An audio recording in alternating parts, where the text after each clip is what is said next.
अरे कहाँ मर गई है तू? कितनी देर से तुझे आवाजें ही दे रही हूँ। क्या तुझे सुनाई नहीं देता? क्या बहरी हो गई है? वो अंदर से चिल्लाते हुए बाहर आई और मुझे देखते ही अपने पांव से एक ठोकर मारकर कहने लगी, क्या दिक्कत है तुझे? बहरी है? बात सुनने में तुझे दिक्कत हो रही है?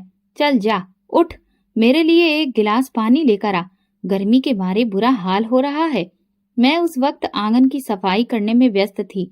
सौतेली माँ के इस तरह पांव से ठोकर मारने की वजह से मैं दूर जा गिरी। मैंने तुरंत उनसे कहा, ठीक है माँ, मैं पानी लेकर आती हूँ। मुझे आपकी आवाज सुनाई नहीं दी। मैं काम कर रही थी। मैं भागती हुई किचन में आई, जल्दी जल्दी गिलास में पानी भरा और लाकर उन्हें थमा दिया। मेरी नजरें झुकी हुई थीं और मेरा शरीर डर के मारे कांप रहा था। पानी पीकर उन्होंने गिलास मेरे मुंह पर मारा और कहा, चल जा, सफाई कर। न जाने कितनी देर लगाती है। जरा सा काम करने के लिए कह दो तो बस आसमान सर पर उठा लेती है। वो हमेशा की तरह मुझे हजारों बातें सुनाकर अंदर कमरे में आराम करने चली गईं। मैंने दुख भरी निगाहों से उन्हें एक बार देखा। ये तो अब रोज का तमाशा बन गया था। हर रोज किसी न किसी बात पर वो मुझे बेइज्जत करती और फिर बैठकर मेरा तमाशा देखती। ये सब करके उन्हें न जाने कौन सी खुशी मिलती थी। 2 दिन बाद उनके मायके वाले कुछ दिनों के लिए रहने आ रहे थे। उनके भाई भाभी जो दूसरे शहर में रहते थे, अब इस कब्जे में शिफ्ट हो रहे थे, इसलिए कुछ दिन हमारे घर में ही रुकने वाले थे। हालांकि हमारे घर में कुछ ऐसी जगह खास नहीं थी। 2 कमरों का बना हुआ ये छोटा सा घर हम 8 लोगों के लिए बहुत ही मुश्किल हो जाता था। पहले से ही घर में जगह काफी कम थी, ऊपर से अब वे लोग भी आ रहे थे, तो हम सब कहाँ पर रहेंगे? ये सोच सोच कर मैं परेशान हो रही थी। हालांकि मेरी सौतेली माँ के और भी रिश्तेदार थे। वे लोग चाहते तो वहां पर भी जा सकते थे, लेकिन वे लोग यहीं पर रहने आ रहे थे। सौतेली माँ ने मुझसे कहा था कि उनके आने से पहले पूरे घर की सफाई अच्छे से हो जानी चाहिए। अगर घर में एक मिट्टी का तिनका भी नजर आया तो तेरा बहुत बुरा हाल कर दूंगी। मैं इस सख्त गर्मी में बाहर काम कर रही थी। उसी वक्त अंदर से मेरी दादी की आवाज आई, विनीता, मुझे खाना दे दे, मुझे दवाई खानी है, कब से भूख लग रही है। मैंने दादी को वहीं से कहा, जी ठीक है, मैं पहले सफाई कर दूं, इसके बाद खाना बना दूंगी। लेकिन वे वहीं से चिल्लाकर कहने लगी, नहीं, सफाई बाद में करना, पहले मुझे खाना बना कर दे। तेरी माँ तो कुछ भी बोलती रहती है और तू चुपचाप मुंह बंद करके उसकी बात मानती है। मैं इस घर की बड़ी हूँ और तेरी इतनी हिम्मत कि तू मेरी बात को टालेगी। दादी भी सौतेली माँ से कोई कम नहीं थी और इसी वजह से उन दोनों की आपस में बिल्कुल भी नहीं बनती थी और उन दोनों की वजह से मैं पिसती रहती थी। अभी भी जब दादी मुझे खाना बनाने को कह रही थी तो सौतेली माँ तमतमाई हुई कमरे से बाहर आई और कहने लगी, पहले तू सफाई करेगी, उसके बाद इस बुढ़िया के लिए खाना बनाएगी। मैं तो उन दोनों के बीच में बिल्कुल फंसकर रह गई थी। दादी बाहर आ गई और सौतेली माँ से कहने लगी, तूने मुझे क्या समझ रखा है? ये सिर्फ तेरा घर है क्या? क्या यहाँ तेरा ही राज चलेगा? ये मेरा भी घर है और यहाँ पर सिर्फ मेरा ही हुक्म चलता है। जा, जाकर अंदर बैठ, जा, जो मैं कहूंगी वही होगा। वे दोनों आपस में जोर जोर से बहस करने लगी। हमारे घर की दीवारें छोटी थी, जरा सी आवाज भी आस पड़ोस में चली जाती थी। हमेशा की तरह जब दोनों ने बहस शुरू की तो आस पड़ोस की औरतें दीवारों से झांककर मुफ्त का शो देखने लगीं। मैंने बड़ी मुश्किल से दादी और सौतेली माँ को चुप करवाया और किसी न किसी तरह से उन्हें अंदर लेकर गई। ये करना मेरे लिए बहुत मुश्किल था, मेरे बस की बात नहीं थी, लेकिन इस वक्त घर पर मेरे अलावा कोई नहीं था, इसलिए उन्हें रोकना बहुत जरूरी था, वरना वे दोनों एक दूसरे को मारने पर उतर आती। मैं किचन में आकर जल्दी जल्दी दादी के लिए खाना बनाने लगी और फिर आंगन की सफाई करना शुरू कर दिया। अभी मुझे पूरे घर भर के कपड़े भी धोने थे। दोनों हमेशा मेरे लिए कोई न कोई मुश्किल खड़ी करती ही रहती थी। मेरी 3 सौतेली बहनें और भाई थे और मेरी बुआ भी हमारे साथ रहती थी। वो तलाकशुदा थी और हद से ज्यादा तेज जुबान की थी। उनकी जुबान के आगे तो हर कोई चुप हो जाता था, सभी उनसे दूर भागते थे। मेरे घर में मौजूद हर इंसान किसी न किसी तरह से मुझे तकलीफ पहुंचाने का जरिया बनता ही था। हम कस्बे में रहते थे और यहाँ टूटे फूटे मकान बने हुए थे। इन कच्चे पक्के मकानों में रहते हुए जिंदगी गुजारना हद से ज्यादा मुश्किल था। हमने घर में कुछ जानवर पाल रखे थे। मैं भैंसों का ध्यान भी रखती थी।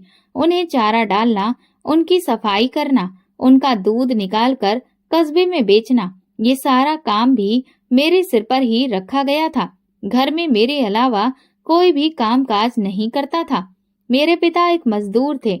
उनकी बहुत मामूली सी कमाई होती थी जो मेरी सौतेली माँ अपने पास रखती थी। मेरा घर मेरी सौतेली माँ के हिसाब से ही चलता था।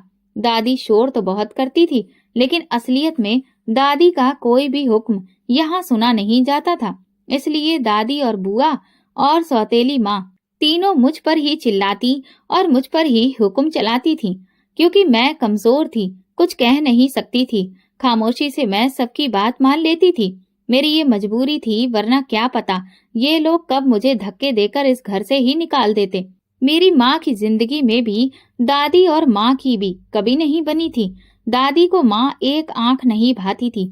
जैसे तैसे मेरी माँ ने गुजारा किया था, लेकिन उनकी मौत के बाद मेरी जिंदगी अब और भी ज्यादा नरक बन गई थी।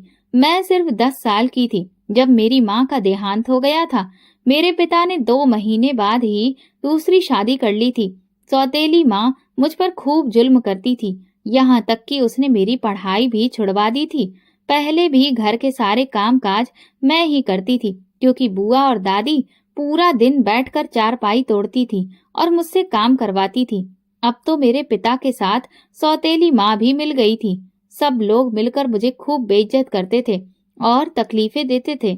मैं जो पहले आंगन में बिस्तर डालकर सोती थी, अब सौतेली माँ ने मेरा बिस्तर जानवरों के बाड़े में डलवा दिया था और मुझसे कहा था कि अब से तू वहीं पर सोया करेगी। मैंने बहुत रोई थी और बहुत सारी मिन्नतें की, लेकिन उन्होंने मेरी कोई बात नहीं सुनी।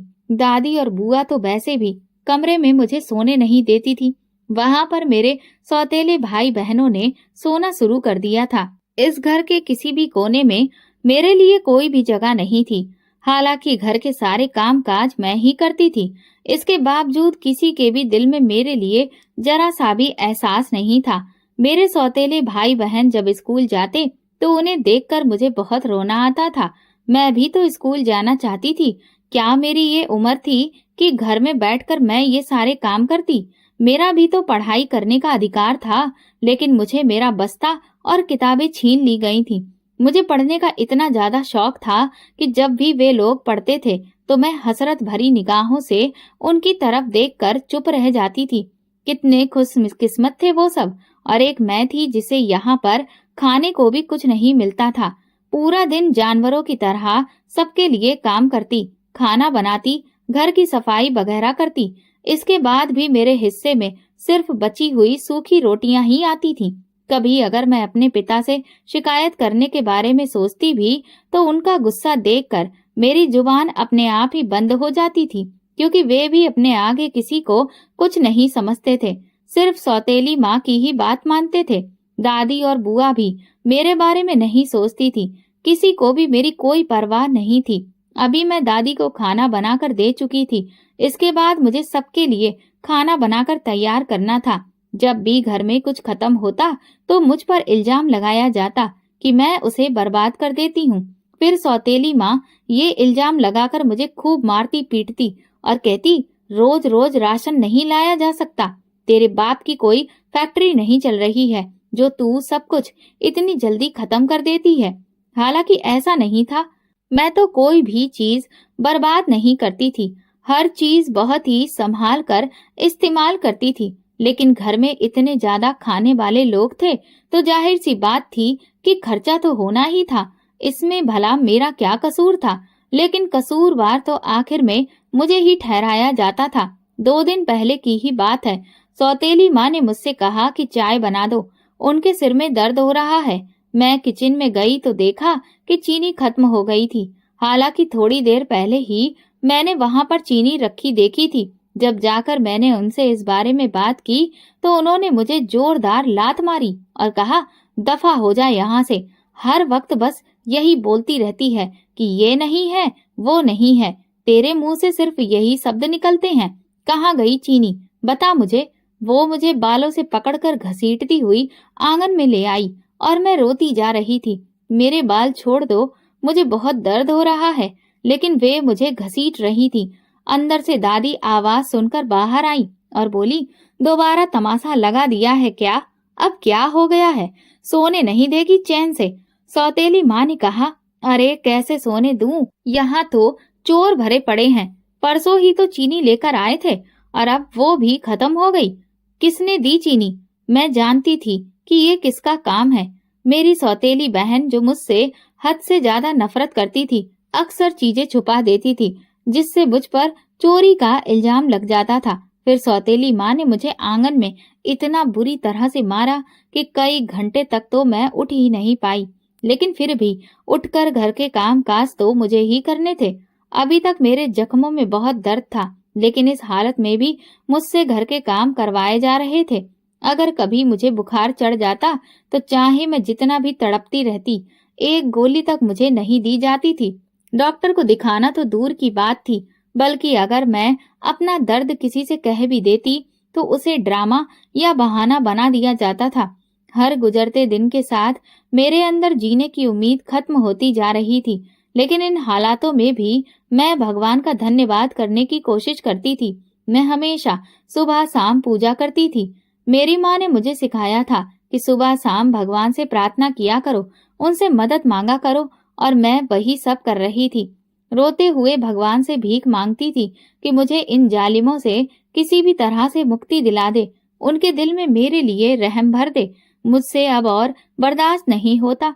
लेकिन मुझे क्या पता था कि मेरी मुसीबत भरे दिन तो अब असल में शुरू होने वाले थे।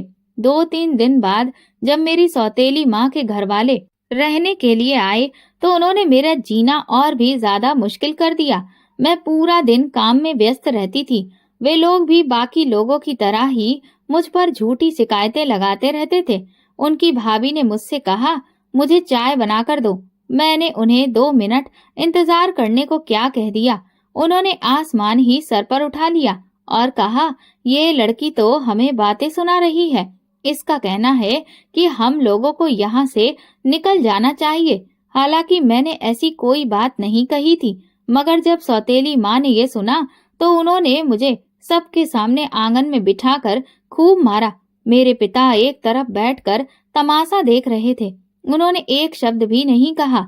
मैं लगातार रो रही थी। अभी तो पहले वाले जख्म भी ठीक नहीं हुए थे और अब उनमें और भी ज्यादा दर्द होने लगा था। कोई भी मेरी मदद करने के लिए तैयार नहीं था। आस पड़ोस के लोग भी तमाशा देख रहे थे। उनके लिए तो ये सब आम बात बन चुकी थी। सालों से यही तो होता आ रहा था। जब सौतेली माँ मुझे मार मार कर थक गई तो अंदर चली गई और मैं आंगन में घुटनों में सिर रखकर बस रोती रही। अंधेरा हुआ तो मैं उठकर जानवरों के पास चली गई। सोचा थोड़ी देर आराम कर लूं, फिर रात का खाना तैयार करूंगी। रोजाना मुझे सुबह शाम खाना बनाना पड़ता था। इतने लोगों का खाना अकेले बनाते बनाते मैं थक जाती थी। इसके बावजूद भी मुझे खाने को कुछ नहीं मिलता था। जब मैं रोटियां बना रही होती थी तो सबको ताजी रोटियां चाहिए होती थी, इसलिए साथ साथ बनाकर देती रहती थी। किचन में चूल्हे के आगे बैठ बैठ कर मेरी हालत खराब हो जाती थी। एक गिलास पानी तक पीने को मुझे नहीं मिलता था। जब बर्तन उठाने जाती तो देखती कि सारी रोटियां वहां पर खत्म हो चुकी हैं। अब मुझ में हिम्मत नहीं होती थी कि मैं और रोटियां बनाऊं, इसलिए खामोशी से जाकर लेट जाती थी। अगली सुबह सबके लिए तरह तरह का नाश्ता तैयार करती, सफाई करती और इस दौरान खाना खाने का मुझे वक्त ही नहीं मिलता था। जब दोपहर में मेरे लिए बची हुई रोटियां सौतेली माँ छुपा देती थी तो बाद में 2-3 दिन पुरानी सूखी रोटियां मुझे लाकर देती और कहती, ले ये खा ले। वो ऐसे बोलती जैसे कि मुझ पर कोई एहसान कर रही हो। एक दिन उसकी भाभी का एक सूट खराब हो गया। हालांकि मैंने उसे खराब नहीं किया था। सौतेली माँ ने मुझे वो धोने के लिए दिया, लेकिन ये नहीं बताया कि उसका रंग निकलता है। हालांकि मैंने उसे अलग रखा हुआ था क्योंकि मुझे डर था कि इसका रंग निकलेगा। लेकिन उसकी भाभी मेरे पास आई और कहने लगी, इस कपड़े में कोई दिक्कत नहीं है, तुम इसे बाकी कपड़ों के साथ में ही धो दो। उसने अपने सफेद कपड़े भी साथ में दे दिए और मैंने दोनों को अपने हाथों से सर्फ में डाल दिया। देखते ही देखते उसके सूट का रंग छूटने लगा और सफेद कपड़ा पूरा खराब हो गया। जब मैं कपड़े धोकर फैलाने गई तो देखा कि हालत बहुत ज्यादा खराब हो गई थी। वो यही तो चाहती थी कि कपड़ा खराब हो जाए ताकि मुझ पर इल्जाम लगाकर सबके सामने मेरी पिटाई करवा सके। उसने ऐसा ही किया। वो चिल्लाने लगी, इसने मेरा कपड़ा खराब कर दिया। इतना महंगा सूट खरीदा था मैंने, अब इसकी भरपाई कौन करेगा? उसने जानबूझकर ये सब किया है। इसे इतनी अकल नहीं कि हल्के रंग के कपड़ों को अलग धोया जाता है। वो और भी बातें कहने लगी।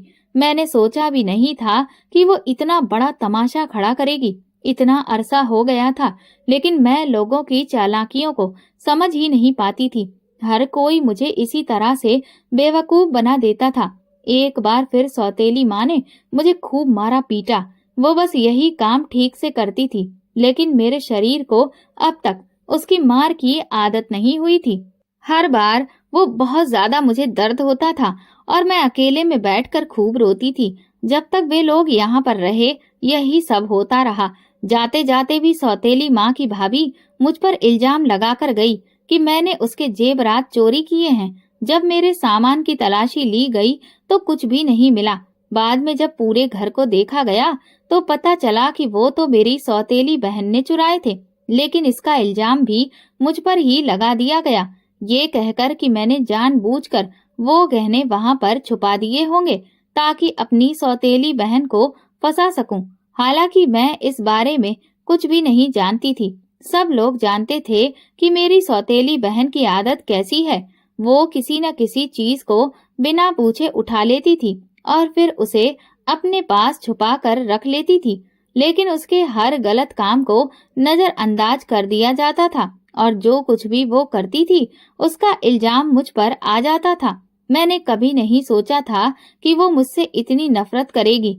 मैंने उसे हमेशा अपनी छोटी बहन समझकर प्यार दिया था, लेकिन उनमें से कोई भी मुझसे ठीक से बात नहीं करता था। हर जगह मेरा मजाक उड़ाया जाता था। मेरी रंगत थोड़ी दब गई थी, इसलिए मुझे काली काली कहकर बुलाते थे।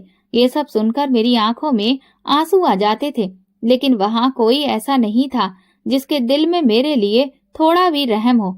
अभी मैं छत की सफाई कर रही थी, फिर मुझे कपड़े भी धोकर फैलाने थे। उसी वक्त मेरी नजर अपनी कुर्ती पर पड़ी जो पूरी तरह से फट चुकी थी। मेरे पास तो सिर्फ 2 जोड़ी सूट थे, वो भी फटे पुराने। अब मैं कपड़े कहाँ से लाऊंगी? इन कपड़ों को कब तक चला सकती थी? न जाने आखिरी बार कब मैंने नए कपड़े खरीदे थे। यही 2 सूट मैं कई सालों से चला रही थी। जब ये फटते तो उन्हें सिलकर किसी तरह पहन लेती थी, लेकिन अब इन्हें और ज्यादा सिलना मुमकिन नहीं था। अब मैं क्या पहनूंगी? किसी तरह अपने दुपट्टे से खुद को ढक लिया ताकि फटे हुए कपड़े मेरे नजर न आए, लेकिन आखिर कब तक मैं उन्हें छुपा सकती थी? अब तो मेरा शरीर भी झलकने लगा था। जब मेरी सौतेली माँ ने देखा तो वो कहने लगी, तूने जानबूझकर ऐसा किया है। यही चाहती है तू कि लोग तुझे देखें। अब मेरे पास कोई और तरीका नहीं बचा था। लोगों की हमदर्दी हासिल करने का क्या यही तरीका था? फिर उसने मुझे फटे पुराने कपड़े दे दिए। पता नहीं उसमें अचानक इतनी रहमदिली कहाँ से आ गई थी। हालांकि मुझे कपड़े मिल गए थे, यही काफी था। इसके बदले चाहे जितनी भी बातें मुझे सुननी पड़ती, मुझे कोई परवाह नहीं थी। उन्हीं दिनों हमारे मोहल्ले में एक शादी हो रही थी। वैसे तो मुझे किसी भी अच्छे मौके पर साथ ले जाने की जहमत कोई नहीं उठाता था, लेकिन ये शादी मोहल्ले में ही हो रही थी। मैं जानती थी कि यहाँ जाने की इजाजत मुझे नहीं मिलेगी। जिस दिन शादी थी सब तैयार होकर चले गए। हमारे घर में जब भी कोई शादी होती थी, खाने पीने को लेकर कोई न कोई हंगामा जरूर होता था। मेरी सौतेली माँ तो बाकायदा घर से थैलियां लेकर जाती थी और वहां छिपकर खाना उन थैलियों में भरकर घर ले आती थी। मुझे उसकी ये हरकतें बिल्कुल पसंद नहीं थी, लेकिन मैं क्या कह सकती थी? बस खामोश रह जाती थी। लेकिन इस बार जब शादी में जाने की बात आई तो दादी ने मुझसे कहा, तू भी तैयार हो जा। हर वक्त घर में बैठी रहती है, घर से निकलेगी नहीं तो तेरी शादी कैसे होगी? लोग तुझे देखेंगे तभी तो कोई तुझे पसंद करेगा। दादी की बात सही थी। मैंने तो अब तक अपनी जिंदगी में शादी के बारे में सोचा ही नहीं था। जब मेरी सौतेली माँ ने ये सुना तो कहने लगी, इससे कौन शादी करेगा? ना तो इसमें कोई गुण है और ना ही इसकी शकल अच्छी है। हालांकि दादी मुझे अपने साथ लेकर गई। मैं वही फटे पुराने कपड़े पहने हुए थी। जब वहां पहुंची तो मुझे बहुत ज्यादा सबसे कमतर महसूस होने लगा, क्योंकि वहां पर सबने बहुत अच्छे कपड़े पहने हुए थे सिवाय मेरे। सब लोग मुझे अजीब अजीब नजरों से देख रहे थे। ऐसा लग रहा था जैसे वे लोग मेरा मजाक उड़ा रहे हों। मैंने दादी से कहा कि मैं घर वापस चली जाती हूँ, लेकिन उन्होंने जबरदस्ती मुझे वहीं पर बैठा लिया। मुझे तो वहां ठीक से खाना भी नहीं खाया गया। रात को जब हम लोग घर वापस आए तो सौतेली माँ ने दादी से कहा, इस मनूस को वहां क्यों साथ ले गई थी? सब लोग हमारा मजाक उड़ा रहे थे। इसके कपड़े इस काबिल नहीं थे कि ये वहां जाती और जैसे भूखों की तरह वहां पर ये खाना खा रही थी, जैसे इसे कभी खाना दिया ही नहीं गया हो। हमारी नाक कटवा दी है इसने। दादी बोली, वैसे कौन सी तेरी मोहल्ले में इज्जत है जो तू इस तरह की बातें कर रही है? जाकर चुपचाप सो जा। मैं तो इसलिए इसे लेकर गई थी कि कब तक इसे घर में ऐसे बिठाए रखेंगे। ये हमारे सीने पर मूंग दलती रहेगी। कहीं इसका रिश्ता करके इसे भी यहाँ से चलता देते हैं। लेकिन तू इस काम में अड़ंगा डालने की कोशिश कर रही है, क्योंकि तुझे तो मुफ्त की नौकरानी जो मिल गई है। अगर ये चली गई तो घर का सारा काम तुझे करना पड़ेगा। यही सोच रही है ना? दादी और सौतेली माँ ने एक बार फिर से बहस शुरू कर दी थी। उनकी लड़ाई काफी देर तक चलती रही और जब दोनों लड़ झगड़ कर थक गईं तो मुझे देखकर कहने लगी, हमेशा तेरी वजह से ही झगड़ा होता है। किसी मनहूस की तरह है तू। हम लोगों के झगड़े करवाती रहती है। मैं बस चुपचाप खड़ी रह गई।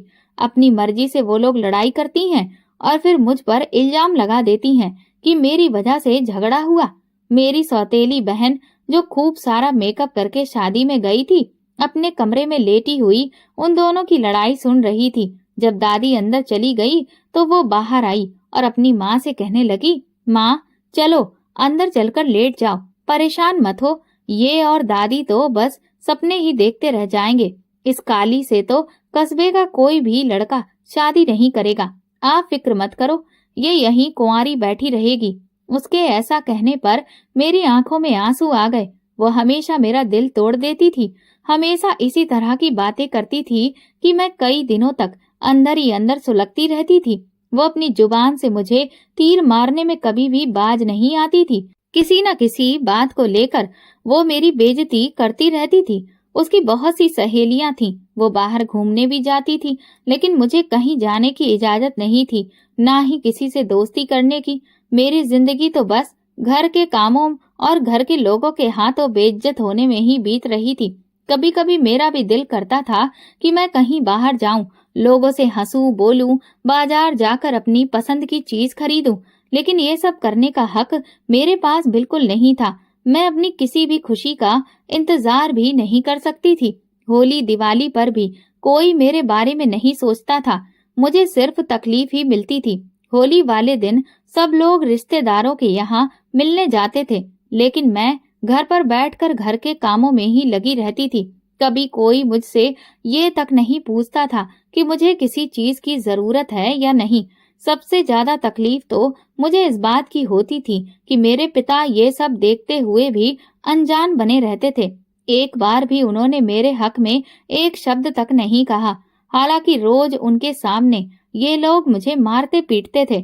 इसके बावजूद उनका दिल कभी नहीं पसीजता था। वे बस एक तरफ चुपचाप बैठे ये सब देखते रहते थे। उन्हें कोई फर्क नहीं पड़ता था। मैं उनकी सगी बेटी थी, फिर भी वे मेरे साथ होने वाले इस बुरे सलूक पर खामोश रहते थे। उनकी ये खामोशी सबको बढ़ावा देती थी। खैर, वक्त इसी तरह से गुजरता गया। काफी साल हो गए। अब मैं 22 साल की हो चुकी थी। हमारे यहाँ 17-18 साल की उम्र में ही लड़कियों की शादी कर दी जाती थी, लेकिन अब तक मेरे लिए कोई रिश्ता नहीं देखा गया था। वैसे भी मैंने कभी कोई उम्मीद नहीं की थी कि कोई मेरे बारे में सोचेगा। लेकिन फिर एक दिन अचानक न जाने ऐसा क्या हुआ कि सबको मेरी शादी की फिक्र हो गई। एक दिन मेरी सौतेली माँ भागती हुई खुशी खुशी घर वापस आई और काफी देर तक कमरे में बैठकर दादी और बुआ से बातचीत करती रही। उनके बीच ऐसा लगाव मैंने पहले कभी नहीं देखा था। खैर, मैंने इसे नजरअंदाज कर दिया। लेकिन फिर उसी शाम सौतेली माँ ने मुझे बुलाया और कहा, हम तुझे सारी जिंदगी अपने सिर पर थोड़ी बिठाकर रखेंगे। तेरी शादी की उम्र हो चुकी है। लोग भी बातें कर रहे हैं कि अब तक हमने तेरा रिश्ता क्यों नहीं किया। इसीलिए हमने फैसला किया है कि तेरा रिश्ता कर दिया जाए। जब सौतेली माँ ने मुझे बुलाकर ये सब कहा तो मुझे लगा कि कमरे की छत ही मेरे सिर पर आ गिरी हो। मेरी जिंदगी का इतना बड़ा फैसला इस तरह से अचानक हो जाएगा, मैंने सोचा भी नहीं था। मुझे पूरा यकीन था कि इन लोगों ने पहले ही कोई रिश्ता तय कर लिया होगा। सब कुछ तय करने के बाद ही अब वो मुझे बता रहे थे, जैसे ये मेरी जिंदगी नहीं बल्कि किसी फिल्म की कहानी हो। इस तरह की बातें की जा रही थी जैसे मैं कोई पत्थर हूँ या कोई बेजान चीज जो अपने बारे में कुछ भी सोच ही नहीं सकती। मेरी दादी ने कहा, हमने तुम्हारी शादी एक बूढ़े आदमी से तय कर दी है। वो काफी अच्छा आदमी है, उसके पास पैसे की कोई कमी नहीं है। अरे शुक्र मनाओ कि हमने इतनी अच्छी जगह तुम्हारा रिश्ता करवाया है, वरना तुमसे कौन शादी करता। ये सब इन लोगों ने मिलकर किया है। दादी ने कहा, हमने तुम्हारी शादी एक बूढ़े से भले ही तय की है, लेकिन वो पैसे वाला तो है। मैं चुपचाप उनकी बातें सुनकर जाकर जानवरों के पास बैठ गई। मैं बिल्कुल सुन्न हो चुकी थी। मुझे कुछ समझ में नहीं आ रहा था। ये सब इतनी अचानक से हुआ था कि मेरे होशो हवास ने काम करना बंद कर दिया था।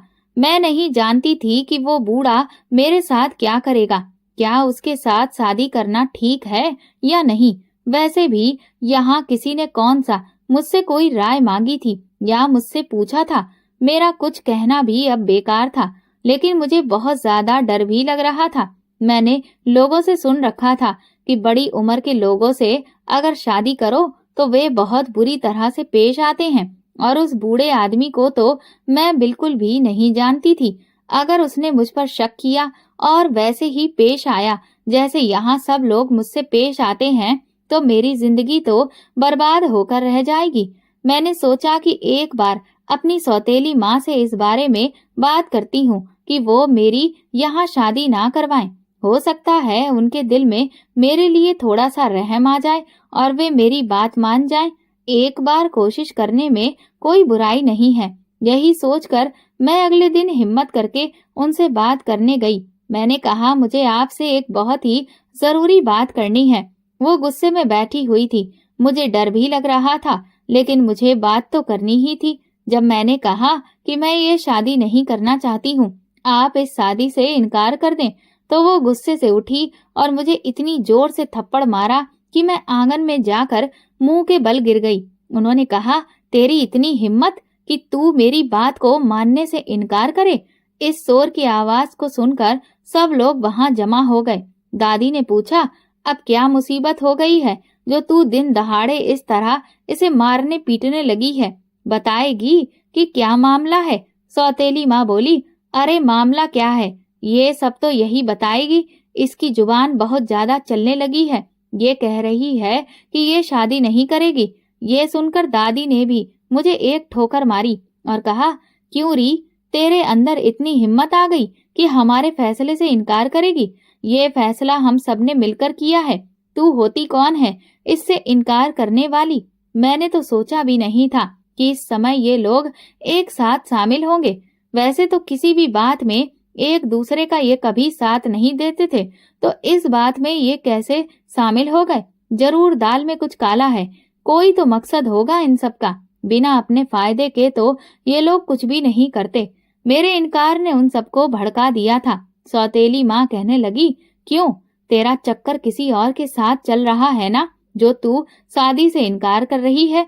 मेरे पिता जो उसी वक्त काम से थके हारे घर वापस आए थे, दरवाजे से अंदर दाखिल होते ही जैसे ही उन्होंने सौतेली माँ के मुंह से निकले ये शब्द सुने, तो दौड़ते हुए मेरी तरफ आए और कहने लगे, किसके साथ नैन मटक्का कर रही है, बता मुझे, मैं तेरी खाल उधेड़ कर रख दूंगा, जल्दी बता।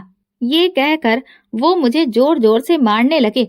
मैंने अपने पिता से कहा ऐसी कोई बात नहीं है, मैंने ऐसा कुछ भी नहीं किया है।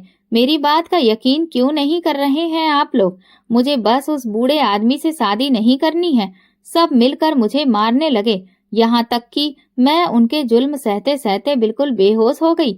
मेरे एक इनकार ने उन सबको इतना ज्यादा पागल कर दिया था और इतना गुस्सा दिला दिया था कि इसके पीछे जरूर कोई बड़ी बात होगी। सब परेशान नजर आ रहे थे। वैसे भी उन्हें कौन सा मेरी भलाई की फिक्र थी, लेकिन अब मुझे वो वजह जाननी थी जिससे वे मेरी शादी उस बूढ़े आदमी से करवाने के लिए इतनी जी तोड़ कोशिश कर रहे थे। आखिर ऐसी क्या वजह थी? और फिर 2-3 दिन के बाद मुझ पर ये राज भी खुल गया कि वे लोग इस शादी के लिए इतनी कोशिश क्यों कर रहे थे। दरअसल उस बूढ़े के नाम पर कुछ जमीन थी और उसका कोई वारिस नहीं था। जब सौतेली माँ को उस बूढ़े के बारे में पता चला तो वो उसके पास गई और उससे कहा, अगर तुम ये जमीन हमारे नाम पर कर दो तो हम अपनी जवान लड़की की शादी तुम्हारे साथ कर देंगे। वो बूढ़ा ये सुनकर काफी ज्यादा खुश हो गया। वैसे भी इस बुढ़ापे में उसे उस जमीन का करना ही क्या था, इसीलिए उसने हामी भर दी। मैं चाहे जैसे भी हाल में रहूं, इससे किसी को क्या लेना देना। इससे ज्यादा मुझे कुछ भी पता नहीं चल सका था। बाहर शादी की तैयारियां कर ली गई थीं और अगले हफ्ते ही मेरी शादी का दिन तय कर दिया गया। मुझे कुछ भी समझ में नहीं आ रहा था। मैं अभी शादी के हक में नहीं थी, लेकिन यहाँ मेरी बात को कौन सी अहमियत दी जा रही थी, इसीलिए जबरदस्ती ही सही मुझे दुल्हन बनाकर बिठा दिया गया। वो बूढ़ा कुछ लोगों के साथ आया और मेरी शादी उससे कर दी गई। मुझे बहुत डर लग रहा था। उसी दिन मेरी विदाई कर दी गई। वो मुझे साथ लेकर दूर दराज एक झोपड़ी में आ गया। मैं हैरान रह गई कि इतनी ज्यादा जमीन का मालिक इस मामूली सी झोपड़ी में रहता है। जब मैं विदा होकर आई तो मेरे साथ घर से कोई भी नहीं आया था। उन लोगों ने ये कहकर मुझे विदा किया कि अब दोबारा पलटकर कभी भी इस घर में कदम मत रखना, हम तुम्हारी शक्ल भी नहीं देखना चाहते हैं। वो बहुत खुश थे कि उन्हें अब जमीन मिल गई थी। मुझे कुछ भी समझ में नहीं आ रहा था कि ये क्या हो रहा है, मुझे किसके हाथों में सौंप दिया गया है। इस बात से मैं पूरी तरह से अनजान थी। मैं, जिसने बाहर की दुनिया कभी नहीं देखी थी, ये नहीं जानती थी कि बाहर किस तरह के लोग होते हैं। अब यहाँ आकर मैं परेशान हो रही थी। उस बूढ़े ने मुझसे कहा, तुम यहाँ रुको, मैं कुछ देर में आता हूँ, यहाँ से हिलना मत। वो बहुत गुस्से में बात कर रहा था। हालांकि अभी तो हमारी शादी हुई थी, लेकिन मैं समझ गई थी कि ये भी मेरी सौतेली माँ और दादी की तरह मुझ पर जुल्म करेगा। मैं बहुत डर गई। जैसे ही वो झोपड़ी से निकला, मैं तुरंत भगवान से प्रार्थना करने के लिए खड़ी हो गई और रो रो कर दुआ करने लगी। हे भगवान, मुझे इस आदमी से बचा लो। या तो मुझे यहाँ से सही सलामत बाहर निकाल दो या फिर मुझे मौत दे दो। मैं हाथ जोड़कर लगातार रोए जा रही थी। इतने सालों से अपने घर वालों के जुल्म सहकर अब मुझ में और हिम्मत नहीं बची थी कि मैं और किसी के जुल्म सह सकूं। प्रार्थना करते करते और रोते रोते मैं वहीं पर सो गई। मेरी जिंदगी मुझे किसी ऐसे मोड़ पर ले आई थी जहां से आगे क्या होगा इसका मुझे कोई अंदाजा नहीं था। मुझे सोए हुए काफी देर हो गई थी। जब मेरी आंख खुली तो मैंने देखा कि चारों तरफ गहरा अंधेरा था। मुझे कुछ भी ठीक से नजर नहीं आ रहा था। मैंने जोर जोर से चिल्लाना शुरू कर दिया, क्या कोई है? मेरी आवाज सुनाई दे रही है या नहीं? मैं लगातार चिल्लाए जा रही थी। उसी वक्त दरवाजा खुलने की आवाज आई। मुझे हैरत हुई क्योंकि मैं तो किसी झोपड़ी में सोई थी, वहां तो कोई दरवाजा नहीं था। फिर ये कौन सी जगह थी? मेरा हाथ किसी सख्त चीज से टकराया। अंधेरे में महसूस हुआ कि ये एक दीवार है। मैं दोबारा से चिल्लाई, ये कौन सी जगह है? तुम कौन हो? मुझे कहाँ लेकर आए हो? लेकिन जो कोई भी वहां पर था वो कोई जवाब नहीं दे रहा था। अंधेरे में बस मुझे एक साया सा नजर आ रहा था। थोड़ी देर के बाद वो मेरे करीब आकर बैठा और उसने बल्ब जलाया। अचानक रोशनी होने से मेरी आंखें चौंधिया गई। जब मैंने देखा तो वो एक नौजवान था।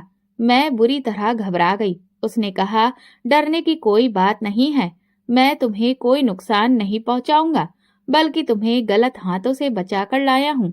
दरअसल जिस बूढ़े से तुम्हारी शादी हुई थी वो लड़कियों का धंधा करता है। उसने शादी का नाटक किया था ताकि वो तुम्हें आगे बेच सके। मैं हैरान रह गई। उसने आगे कहा, शायद तुम मुझे नहीं पहचानती, लेकिन मैं तुम्हें बहुत अच्छे से जानता हूँ। जब तुम बहुत छोटी थी तभी से तुम्हें मैं जानता हूँ। दरअसल मैं तुम्हारी माँ की सहेली का बेटा हूँ। जब तुम्हारी माँ का देहांत हुआ तो तुम्हारे पिता ने हमसे रिश्ता तोड़ दिया। यहाँ तक कि उन्होंने तुम्हें तुम्हारे ननिहाल के रिश्तेदारों से भी नहीं मिलने दिया। मैं और मेरी माँ हमेशा इसी चिंता में रहते थे कि तुम ठीक हो या नहीं। हमें इधर उधर से तुम्हारी खबर मिलती थी कि तुम्हारी सौतेली माँ और घरवाले तुम पर बहुत जुल्म करते हैं। जैसे जैसे मैं बड़ा होता गया, मेरी माँ ने मुझसे वादा लिया कि मैं हमेशा तुम्हारा ध्यान रखूंगा। अब वो नहीं रही, लेकिन मैंने उनसे किया हुआ वादा कभी नहीं भूला। जब मुझे पता चला कि तुम्हारी शादी एक बूढ़े आदमी से की जा रही है जो लड़कियों का सौदा करता है, तो मैं तुरंत अपने कुछ दोस्तों के पास गया और तुम्हें वहां से बचा लाया। उसकी बात सुनकर मैं हैरान रह गई। मैंने कभी सोचा भी नहीं था कि मेरा कोई अपना इस तरह से मुझे बचाएगा। भगवान ने मुझ पर बहुत बड़ा एहसान किया था। मुझे याद आया कि बचपन में मैं उससे कई बार मिली थी। मेरी माँ अक्सर अपनी सहेली के घर जाती थी, लेकिन उनके देहांत के बाद हमारा संपर्क पूरी तरह से खत्म हो गया था। उसने मुझसे कहा, तुम्हें घबराने की कोई जरूरत नहीं है। तुम कोई कमजोर लड़की नहीं हो। जितना मैं समझ सका हूँ, तुम्हारे घर वाले बस पैसों के पुजारी हैं। देखो, मेरी माँ ने एक छोटा सा कारोबार शुरू किया था जिसमें तुम्हारी माँ ने भी कुछ पैसा लगाया था। ये बात किसी को भी नहीं पता थी। तुम्हारी माँ के देहांत से पहले वो ये बात किसी को बता पाती, उससे पहले ही वो इस दुनिया से चली गई। हमने इस बात को किसी को नहीं बताया क्योंकि हमें भी पता था कि तुम्हारे घर वाले बहुत लालची हैं। अगर उन्हें इस बारे में पता चल जाता तो वे जबरदस्ती इस कारोबार का कुछ हिस्सा अपने नाम करवा लेते और तुम्हें कुछ भी नहीं मिलता, जबकि असल में इस कारोबार में तुम्हारा भी हिस्सा है। अब तुम थोड़ी हिम्मत करो और मेरे साथ घर चलो। जब मैं सबके सामने असलियत रखूंगा तो देखना कैसे उनके चेहरों के रंग उड़ जाएंगे और उनका व्यवहार तुम्हारे प्रति बदल जाएगा। जिंदगी में पहली बार किसी ने मुझे उम्मीद दी थी, इसलिए मैंने उसकी बात पर यकीन किया और उसके साथ घर वापस आ गई। जैसे ही सौतेली माँ ने मुझे देखा, वो कहने लगी, हमने तुझे मना किया था ना, यहाँ मत आना। फिर तेरे अंदर इतनी हिम्मत कैसे हुई? मेरे दोस्त ने उन्हें सब कुछ बता दिया और उस बूढ़े को पुलिस के हाथों पकड़वा भी दिया। मेरा उससे तलाक हो गया। जब मेरे घर वालों को पता चला कि मैं अब इतने बड़े कारोबार की अकेली मालकिन बन गई हूँ, तो जैसा मेरे दोस्त ने कहा था वैसा ही हुआ।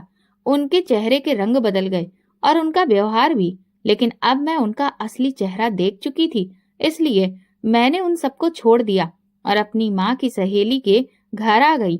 अब वो भी इस दुनिया में नहीं थी, लेकिन उनका बेटा और उनके पति वहां थे। उनके साथ मेरा समय बहुत अच्छा बीतने लगा। कुछ समय के बाद मेरे दोस्त के पिता ने मेरी शादी अपने बेटे से करवा दी। अब मैं अपनी माँ की सहेली के बेटे के साथ बहुत खुशहाल और अच्छी जिंदगी जी रही हूँ। दोस्तों, अगर आपको हमारी कहानी पसंद आई हो तो कमेंट करके जरूर बताइए। वीडियो को लाइक करें और ज्यादा से ज्यादा शेयर करें। अगर आप चैनल पर नए हैं तो सब्सक्राइब जरूर करें और नोटिफिकेशन बेल को दबाएं ताकि अगली अपडेट सबसे पहले आपको मिले। धन्यवाद।